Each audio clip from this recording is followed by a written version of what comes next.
अयोध्या में राम मंदिर बनने और अंतिम बार तोड़े जाने तक का इतिहास। इतिहासकारों के अनुसार कौशल प्रदेश की प्राचीन राजधानी अवध को कालांतर में अयोध्या और बौद्ध काल में साकेत कहा जाने लगा। अयोध्या मूल रूप से मंदिरों का शहर था। हालांकि यहाँ आज भी हिंदू, बौद्ध एवं जैन धर्म से जुड़े मंदिरों के अवशेष देखे जा सकते हैं। जैन मत के अनुसार यहाँ आदिनाथ सहित 5 तीर्थंकरों का जन्म हुआ था। बौद्ध मत के अनुसार यहाँ भगवान बुद्ध ने कुछ माह विहार किया था। अयोध्या को भगवान श्री राम के पूर्वज विवस्वान सूर्य के पुत्र वैवस्वत मनु ने बसाया था। तभी से इस नगरी पर सूर्यवंशी राजाओं का राज महाभारत काल तक रहा। यहीं पर प्रभु श्री राम का दशरथ के महल में जन्म हुआ था। महर्षि वाल्मीकि ने भी रामायण में जन्मभूमि की शोभा एवं महत्ता की तुलना दूसरे इंद्रलोक से की है। धन धान्य व रत्नों से भरी हुई अयोध्या नगरी की अतुलनीय छटा एवं गगनचुंबी इमारतों के अयोध्या नगरी में होने का वर्णन भी वाल्मीकि रामायण में मिलता है। कहते हैं कि भगवान श्री राम के जल समाधि लेने के पश्चात अयोध्या कुछ काल के लिए उजाड़सी हो गई थी, लेकिन उनकी जन्मभूमि पर बना महल वैसे का वैसा ही था। भगवान श्री राम के पुत्र कुश ने एक बार पुनः राजधानी अयोध्या का पुनर्निर्माण कराया। इस निर्माण के बाद सूर्यवंश की अगली 44 पीढ़ियों तक इसका अस्तित्व आखिरी राजा महाराजा बृहदबल तक अपने चरम पर रहा। कौशल राज बृहदबल की मृत्यु महाभारत युद्ध में अभिमन्यु के हाथों हुई थी।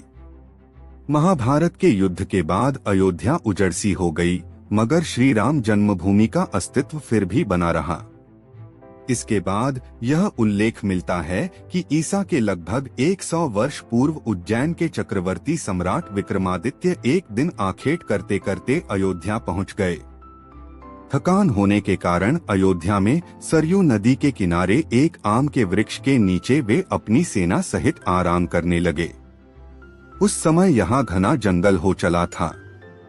कोई बसावट भी यहाँ नहीं थी। महाराज विक्रमादित्य को इस भूमि में कुछ चमत्कार दिखाई देने लगे। तब उन्होंने खोज आरंभ की और पास के योगी व संतों की कृपा से उन्हें ज्ञात हुआ कि यह श्री राम की अवध भूमि है।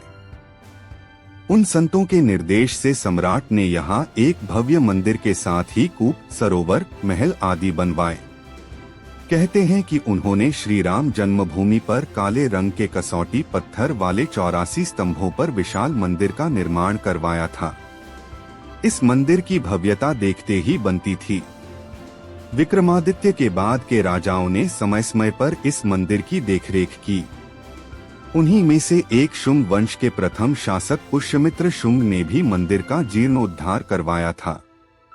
पुष्यमित्र का एक शिलालेख अयोध्या से प्राप्त हुआ था जिसमें उसे सेनापति कहा गया है तथा उसके द्वारा 2 अश्वमेध यज्ञों के किए जाने का वर्णन है।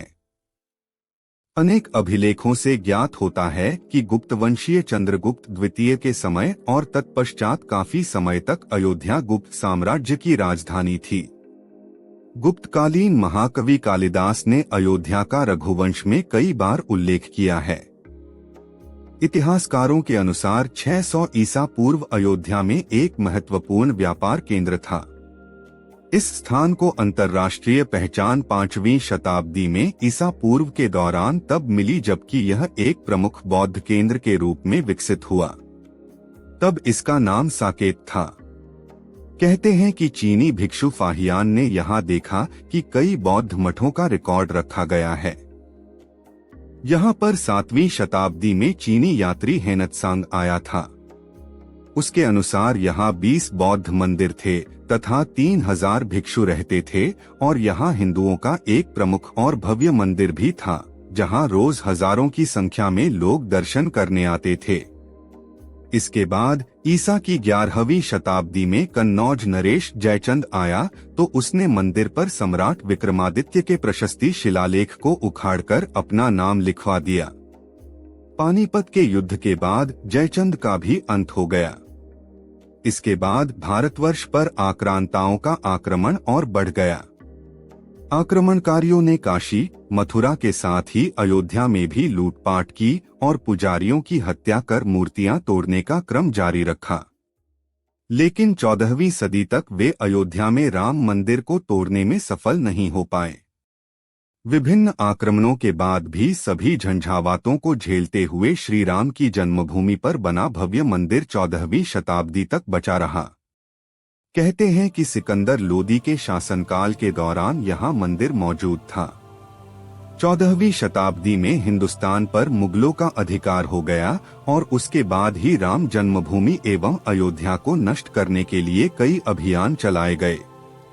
अंततः 1527 से 28 में इस भव्य मंदिर को तोड़ दिया गया और उसकी जगह बाबरी ढांचा खड़ा किया गया। कहते हैं कि मुगल साम्राज्य के संस्थापक बाबर के एक सेनापति ने बिहार अभियान के समय अयोध्या में श्री राम के जन्मस्थान पर स्थित प्राचीन और भव्य मंदिर को तोड़कर एक मस्जिद बनवाई थी, जो 1992 तक विद्यमान रही। बाबरनामा के अनुसार 1528 में अयोध्या पड़ाव के दौरान बाबर ने मस्जिद निर्माण का आदेश दिया था। अयोध्या में बनाई गई मस्जिद में खुदे 2 संदेशों से इसका संकेत भी मिलता है। इसमें एक खास तौर से उल्लेखनीय है। इसका सार है, जन्नत तक जिसके न्याय के चर्चे हैं, ऐसे महान शासक बाबर के आदेश पर दयालु मीर बकी ने फरिश्तों की इस जगह को मुकम्मल रूप दिया। हालांकि यह भी कहा जाता है कि अकबर और जहांगीर के शासनकाल में हिंदुओं को यह भूमि एक चबूतरे के रूप से सौंप दी गई थी, लेकिन क्रूर शासक औरंगजेब ने अपने पूर्वज बाबर के सपने को पूरा करते हुए यहाँ भव्य मस्जिद का निर्माण कर उसका नाम बाबरी मस्जिद रख दिया था।